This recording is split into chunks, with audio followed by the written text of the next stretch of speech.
was glad a lot of people stood by him in that respect, and whether you like what he said or not, or were offended by it or not, like it is a substantial free speech issue for him to be able to say and do a monologue without being in fear of being taken off the air.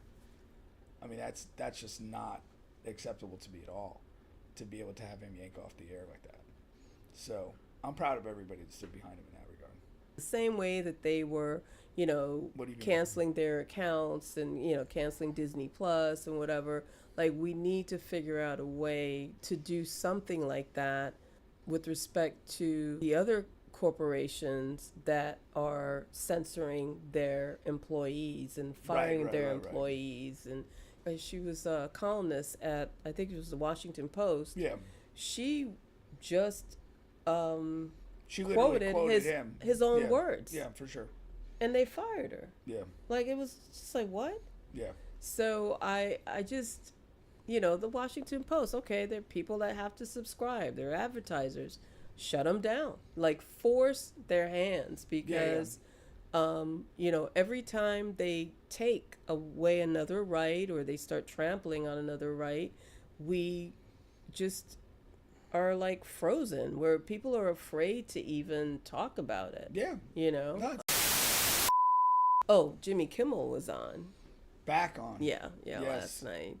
And he was like bawling and doing all this extra. He was crying? Yeah, like Really? he was crying, saying, I didn't mean anything when I was talking about, So he really what's his caved in name? and gave the apology? Yeah. No, it was one little part on like how he came across it. It wasn't like a formal apology. Yeah, it wasn't He that, but he it was just. literally blasted like everybody immediately. Like, Okay. So it wasn't like an all-out apology. It was kind of like. But he was crying, though? He was, because I mean, I think from what I saw of it or whatever, it was more of like he felt guilty for like. I guess he felt like he was kind of idolizing the death of somebody, and that wasn't like his intentions. That's what got him choked up.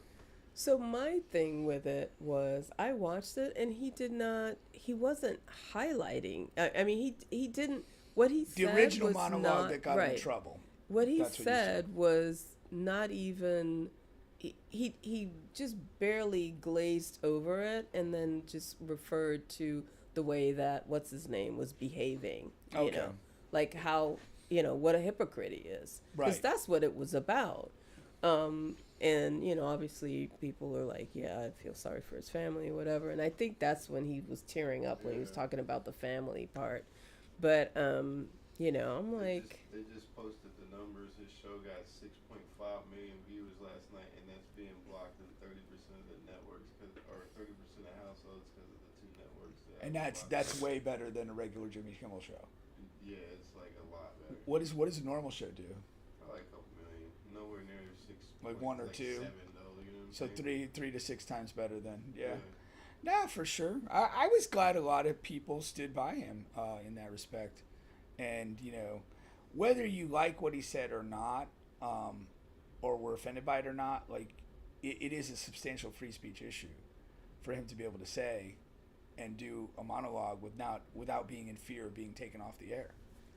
I mean, that's just not acceptable to me at all, to be able to have him yank off the air like that. So I'm proud of everybody that stood behind him in that regard.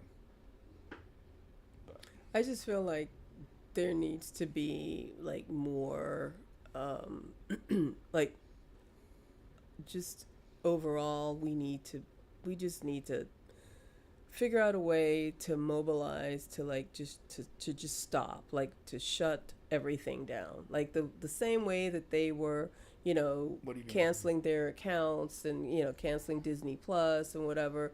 Like we need to figure out a way to do something like that with respect to the other corporations that are censoring their employees and firing their employees. And because I'm like, the writer, she was a columnist at, I think it was the Washington Post. Yeah.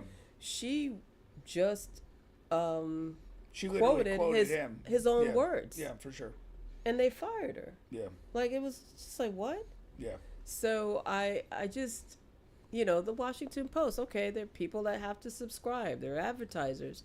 Shut them down. Like force their hands because, every time they take away another right or they start trampling on another right, we just are like frozen where people are afraid to even talk about it. Yeah. You know, No, it's the slippery slope, and that's the way this is done. Though you take away the speech, you take away criticism, you take away those things, and you are basically in a totalitarian system.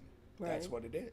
And so these are the so steps why that have are been people? taken. Why are Americans so? Why are there certain Americans that are okay with this? Like I just don't understand. You're okay that. with it, and again, that's why this is like a very significant thing to look at. You know, you, me, and we have bills. We have people that depend on us to take care of them. And if we put ourselves in a position where we're losing a job over a comment, like that's fearful. That's intimidation. Right. You know, and that's why people are just kind of like, yeah, I'll sit this one out because I got people that depend on me. And that's just the sad reality. And the people that make these, that propagate this stuff, they know that. They know that the majority of people who have things to lose are going to have to make decisions because it's not just about them, it's about the people they take care of. And that's a major problem. There was that movie with De Niro and Pacino. It was like the bank robber movie. I forget what the title of it was. I did not see that. But there was a scene where they're sitting together, and the one thing that De Niro's character said is, as long as you have nothing in your life that you couldn't walk away from in 3 seconds, you have power. Right. You have infinite power. And most of us don't live our lives that way. Right.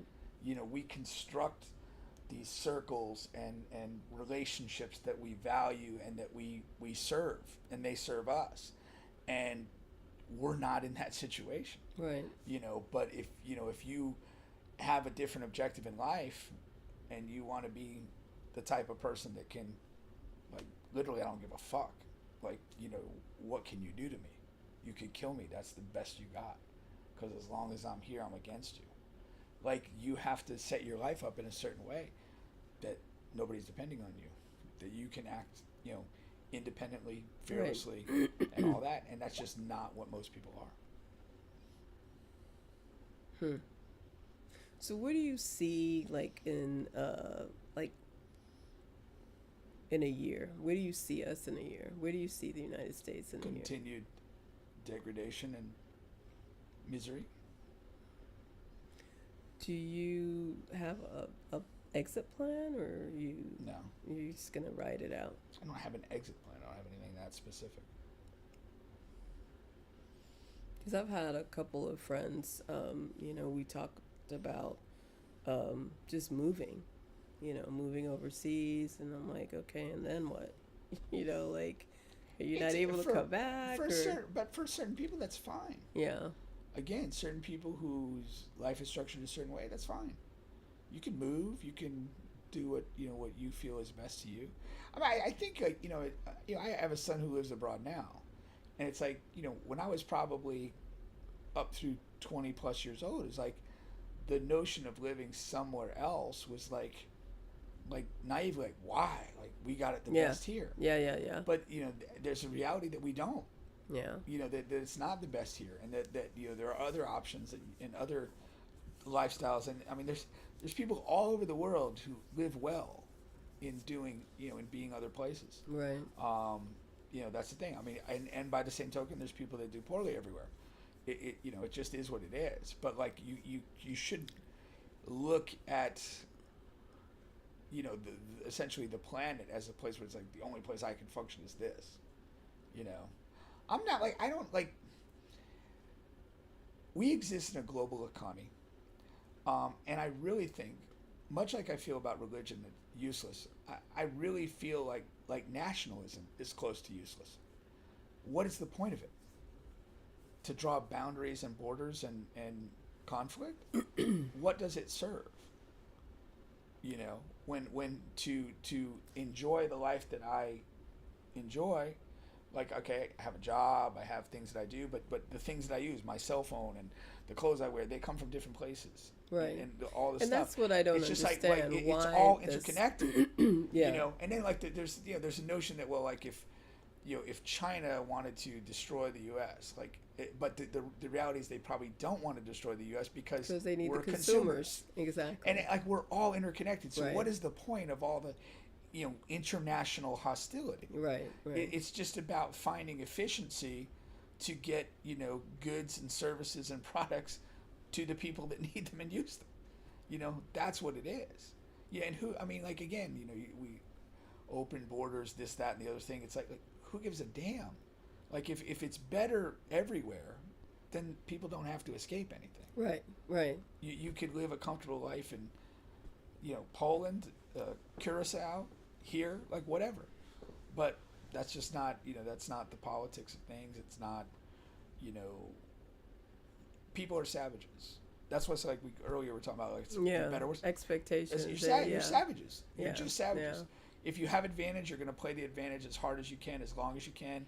Legalities don't matter. Right. You're just there Right. to do what you do, and that's what we've got to deal against. And one of the things, like, in a functioning society that functions right, the government is that balance against people taking advantage of others and right. things Yeah. of that nature. Yeah. You're not in this just dog eat dog situation. And I like at the consumer level, I feel like when you call the AC guy or the car repair guy, like I lack the expertise to know whether I'm being shit on or not. Mm-hmm, mm-hmm. And a lot of these You can people rely on the government are doing that. Yeah. And what is my recourse? Oh, I need the AC. The house is on fire. Like, not literally on fire, but like we're sweating our balls off. And it's like, if this guy's trying to charge me $8,000, it's like, I don't have time to shop around and save $3,000 or whatever. I just got to get this shit fixed. And so you bite the bullet, and there's no recourse for that. Right. You just take the L and move on. And it's just, again, the government should serve the people in the sense of protecting them from all of this type of stuff where just injustice is done. The government should not be a tool of injustice. It should be a balance against injustice. And that's where we're failing so miserably. Yeah. Oh yeah. So that was good. That yeah. Well, on that note, definitely we'll should be in finish there. up the show. That was good. That was good.